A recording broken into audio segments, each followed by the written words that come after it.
पाकिस्तान की आवाम के लिए एक पैगाम था, ना सिर्फ तहरीक इंसाफ के कारकुनान के लिए और वर्कर्स के लिए, मगर सब पाकिस्तान के आवाम के लिए। 24 तारीख को जो इमरान खान साहब ने फाइनल कॉल दी है वो हम सब के लिए बहुत अहम है। ये कॉल जो है ये पाकिस्तान में अगर हम चाहते हैं कि जुल्म का निज़ाम ख़त्म हो, अगर हम चाहते हैं कि आइन और कानून की बालादस्ती हो, अगर हम चाहते हैं कि रूल ऑफ लॉ इस मुल्क में हो, तो हमें निकलना होगा। आपने देखा है कि 26वीं आइनी तरमीम के साथ किस तरह आज़ाद अदलिया पे एक बहुत बड़ी ज़रब लगाई गई है और किस तरह कोशिश की गई है जजेस को महकूम करने की। इसलिए हम सब के लिए बहुत ज़रूरी है। आपने देखा 8 फरवरी को किस तरह पाकिस्तान की आवाम का मैंडेट चोरी किया गया। उसके बाद आपने देखा कि किस तरह बेगुनाह गरीब कारकुनान को जेलों अदालतों में घसीटा जा रहा है, जेलों में वो पड़े हैं। कुछ लोग हमारे मिलिट्री कोर्ट्स में हैं, मिलिट्री हिरासत में हैं, उनको ना कोई उनकी सुनवाई होती है, ना उनके ख़ानदानों से मुलाकात होती है। लोगों के बुनियादी इंसानी हकूक़ बहुत बुरी तरह से मुतासिर हो रहे हैं। यहाँ तक कि इस मुल्क में इंटरनेट तक पर पाबंदी है, उस पर बंदिश है। आज कल फतवा भी जारी हो गया VPN पर भी कि अब वो भी इस्लाम के ख़िलाफ़ हैं, मगर हुकूमत भी इस्तेमाल करती है, हमारा हर इदारा उसे इस्तेमाल करता है, क्योंकि इंटरनेट जो है वो आज की रियलिटी है, उससे तो कोई आंख नहीं चुरा सकता।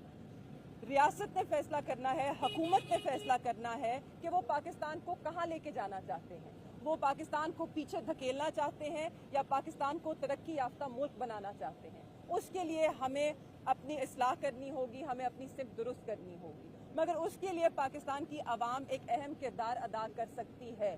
24 तारीख को जो इमरान खान साहब की फाइनल कॉल है उसके अंदर शिरकत करके आप अपनी आवाज़ बुलंद करें, बुनियादी इंसानी हकूक़ के लिए, आज़ाद अदलिया के लिए, आइन की बालादस्ती के लिए, कानून की हुक्मरानी के लिए, और आपका मैंडेट जो 8 फरवरी को चोरी किया गया था उस मैंडेट की बहाली के लिए। अगर हम ये आवाज़ नहीं उठाएंगे तो जो वोट की अहमियत है, जो वोट की वक़्त है, वो हमेशा के लिए हमें फिर भूलनी होगी। फिर वोट नहीं डलेगा, फिर सिर्फ लोग चुनतखब होंगे। अभी तो फिर भी कुछ लोग ऐवानों में मुंतखब होकर आए हैं, कुछ लोग चुनतखब होकर आए हैं, मगर अगर आज हमने आवाज़ ना उठाई और हमने अपने मैंडेट की वापसी के लिए जद्दोजहद ना की तो फिर आपके जो जितने भी आपकी पार्लियामान है उसमें सिर्फ चुनतखब लोग बैठा करेंगे। और आपने देख ली उनकी बेहिसी। पंजाब हुकूमत वही हुकूमत है जहाँ की वज़ीर आला जो हैं वो इलेक्शन नहीं जीती हैं, उन्हें तो चुनकर वहाँ पर रखा गया है, और आपने देख ली उनकी बेहसी। पंजाब के लोग सांस नहीं ले पा रहे, लाहौर के लोग हों, मुल्तान के लोग हों, वो सांस नहीं ले पा रहे, मगर पूरी आला क़यादत मुस्लिम लीग नवाज़ की पहले जनीवा थी और अब लंदन बैठी है। तो ये बेहिसी ही फिर आपका मुकद्दर होगी अगर आप 24 तारीख को ना निकले अपने लिए, अपने बच्चों के मुस्तकबिल के लिए, इस मुल्क में अपने हकूक़ के लिए, अपने आइन के लिए, जमहूरियत के लिए, और उस इंसान के लिए जो 1.5 साल से पाबंदे सलासल है, कैदे तन्हाई में है, उसके ऊपर हर जुल्म किया गया। आप सब जानते हैं 20 दिन खान साहब को बंद रखा गया, उनके कमरे में बिजली तक नहीं थी, अंधेरे में थे, ना खाना ठीक दिया गया, ना कोई बात करने को, ना कमरे से निकाला गया। ये हर इंसानी हकूक़ की खिलाफ वर्जी थी, उसकी धज्जियाँ उड़ाई गई, मगर उस सब के बावजूद वो मर्द कलंदर वहीं का वहीं डटा हुआ खड़ा है, वहाँ से टस से मस नहीं हुआ। वो ये कुर्बानी अपने लिए नहीं दे रहा। अगर इमरान खान साहब आज ये कुर्बानी दे रहे हैं तो वो हमारे बच्चों के मुस्तकबिल के लिए दे रहे हैं, इस मुल्क के लिए दे रहे हैं। तो हम सब पर फर्ज है कि हम उनके साथ चट्टान की तरह खड़े हों और इस मुल्क के लिए निकलें, अपने बच्चों के लिए निकलें और उनके मुस्तकबिल के लिए निकलें। शुक्रिया जी। PTI ने 2 एहतजाज किए हैं अभी रिसेंटली, एक 28 सितंबर का था, एक 5 अक्टूबर का था, लेकिन वो रिजल्ट ओरिएंटेड नहीं थे। सवाल भी होते हैं PTI के अंदर भी, कुछ लोगों ने उस पर सवाल खड़े किए और लीडरशिप के बारे में भी इमरान खान ने खुद भी उस पर कंसर्न शो किए हैं।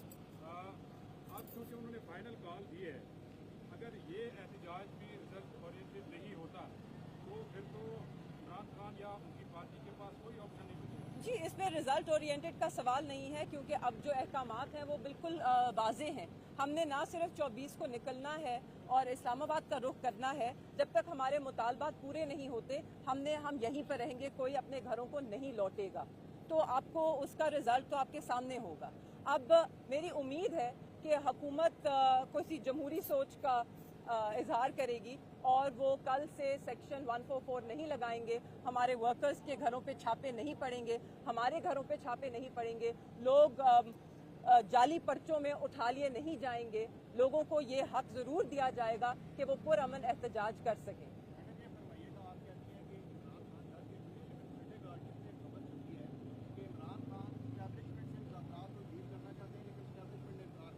नहीं जी, खान साहब का मौक़िफ़ ये पहले दिन से रहा है, हमारी जमात का भी यही मौक़िफ़ है। जब लोग कहते हैं कि आप ये जो हुकूमत में सियासी जमातें हैं उनसे बात क्यों नहीं करते, तो आप भी जानते हैं कि वो कितने बाइख्तियार हैं। उस दिन सलमान अकरम राजा साहब जो हमारे सेक्रेटरी जनरल हैं उनसे ये सवाल पूछा गया तो उन्होंने कहा कि जी उन्होंने जहाँ से इजाज़त लेनी है हम वहीं से कह रहे हैं कि हमसे गुफ्तगू करें, इनको इजाज़त दे दे तो हम इनसे बात कर लेते हैं, मगर जिनके हाथ में इख्तियार है आगे इजाज़त भी उन्होंने देनी है तो बेहतर है हम उन्हीं से रुजू कर लें। ये राजा साहब का कहना था और ये हमारी पार्टी का मौक़िफ़ है। साहब से मुलाकात हुई है, उनका मोराल कैसा है? अब 24 के हवाले से उन्होंने पैगाम दिया। जी बिल्कुल, मैंने आपको वो वाज़ेह तौर पर उनका पैगाम दोहराया है। उनका भी यही है, उन्होंने खान साहब की पुकार पे लब्बैक कहा है और उन्होंने भी सबको यही हिदायत दी है कि हम सब ने पुरअमन तरीके से निकलना है, मगर निकलना ज़रूर है, अपने हक़ के लिए निकलना है, अपने मुल्क के लिए निकलना है, अपने कप्तान के लिए निकलना है।